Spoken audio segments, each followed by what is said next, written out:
कोई कितना भी बलवान क्यों ना हो, विवेकवान क्यों ना हो, पर फिर भी कभी ना कभी इंद्रियों के सामने क्यों हार जाता है, क्यों घुटने टेक देता है। इस बारे में चर्चा करते हुए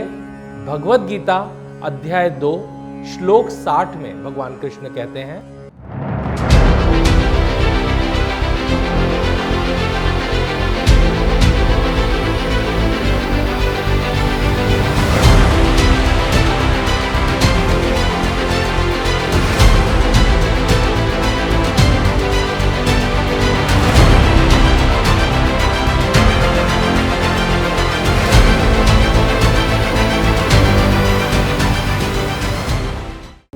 कोई कितना भी बलवान क्यों ना हो, विवेकवान क्यों ना हो, पर फिर भी कभी ना कभी इंद्रियों के सामने क्यों हार जाता है, क्यों घुटने टेक देता है। इस बारे में चर्चा करते हुए भगवद गीता अध्याय 2 श्लोक 60 में भगवान कृष्ण कहते हैं, यततोऽपि कौन्तेय पुरुषस्य विपश्चितः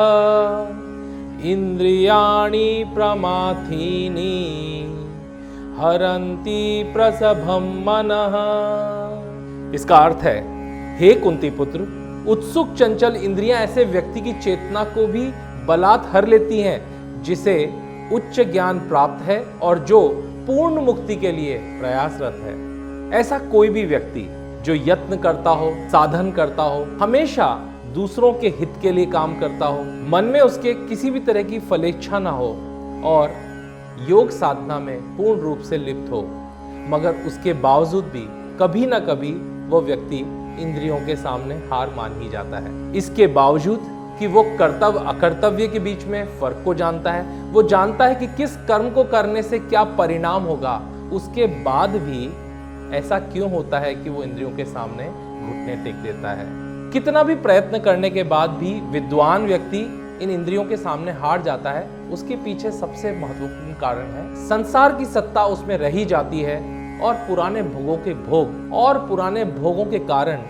उसके अंदर उन भोगों के संस्कार भी रह जाते हैं, उसका रस का अनुभव वो कर सकता है। और जैसे ही इंद्रियों के सामने वही भोग वापस आते हैं तो एक बार फिर मन अपना नियंत्रण खो बैठता है, फिर से एक बार विषयों की तरफ खुद को खींच लेता है। ऐसे अनेकों योगियों के भी उदाहरण हमारे सामने आते हैं, चाहे वो विश्वामित्र हो या फिर नारद मुनि हो। कभी ना कभी उनके मन में भी इस तरह के भाव आए कि उन्होंने सभी इंद्रियों को जीत लिया और वो अब जितेंद्रिय बन गए हैं, लेकिन उसके बाद उनको समझ में आया कि जो माया रूपी जगत है ये और इसके अंदर विषय किसी भी समय पर आपको आकृष्ट कर सकते हैं और आपका पतन करा सकते हैं। जब कोई भक्त प्रयास करके बहुत समय तक अपने आप को विषयों से दूरी बनाए रखता है और फिर एक समय ऐसा आता है कि उसको लगता है कि उसने विषयों पे और इंद्रियों पे जीत पा ली है और उसके मन में इस बात का अहंकार आता है कि मैंने जीत लिया, मैंने इंद्रियों पर विजय प्राप्त कर ली, लेकिन वो अंतिम आश्रय ईश्वर या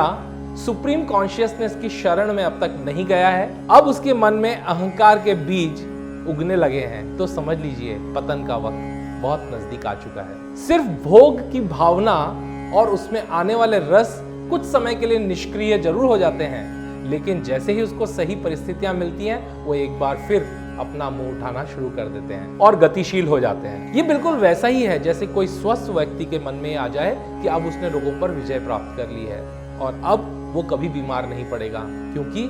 उसने सभी तरह के रोगों पर अपनी बल से और शक्ति से विजय प्राप्त कर ली है। तब वो अपनी रोग प्रतिरोधक क्षमता को भूल जाता है, जो उसके अंदर ईश्वरीय शक्ति है, जो उसको जाने और अनजाने रूप से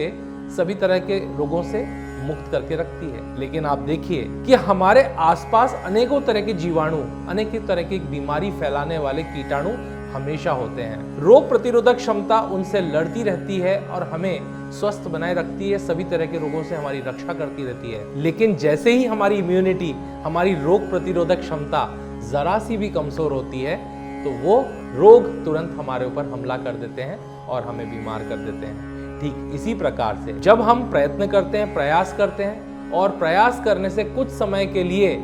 हम विषयों पर ऐसा लगता है कि विजय प्राप्त कर भी ली है और अब हमें भोगों में किसी तरह का कोई आकर्षण नहीं बचा। लेकिन जैसे ही हमारा मन जरा सा भी कमजोर हुआ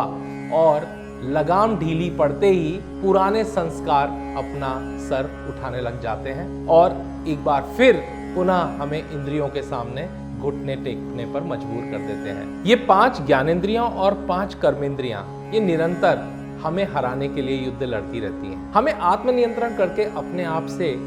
ये समझना चाहिए कि क्या हमारा लोभ, यौन आकर्षण, शारीरिक सौंदर्य का प्रेम, चापलूसी की इच्छा,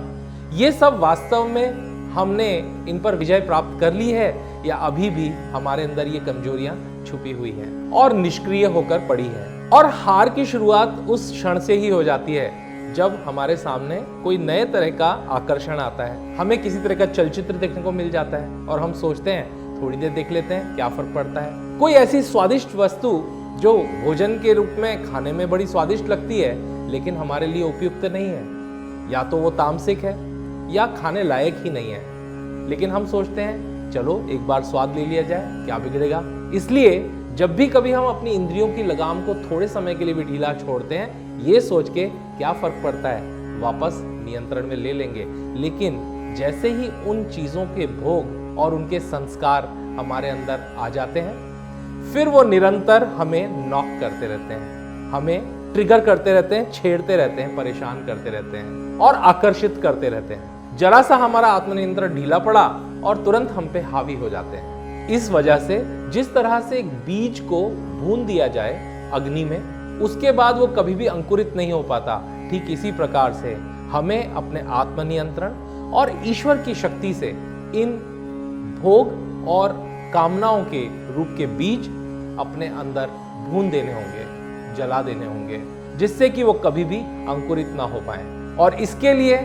हमें हमारे सबकॉन्शियस लेवल पर, अवचेतन स्तर पर जो बनने वाले चित्र हैं, जो आवाजें हैं, जो खुशबू है, स्वाद है जो हमें आकर्षित करता है, जिसकी जानकारी तक हमें नहीं है और वो अवचेतन रूप से ही हमारे अंदर, हमारे ऊपर नियंत्रण करती रहती है, उन सबको हमें भूलना भी होगा और उन्हें अपने अंदर से बाहर निकालना भी होगा, और ये जरूरी भी है। और ये जो इंद्रियों की अनुभूतियां हैं, जो अनुभव हैं, उनकी स्मृतियां और मेमोरीज जो हमारे अंदर स्टोर्ड है, हमारे सबकॉन्शियस लेवल पर स्टोर्ड है, वो हमेशा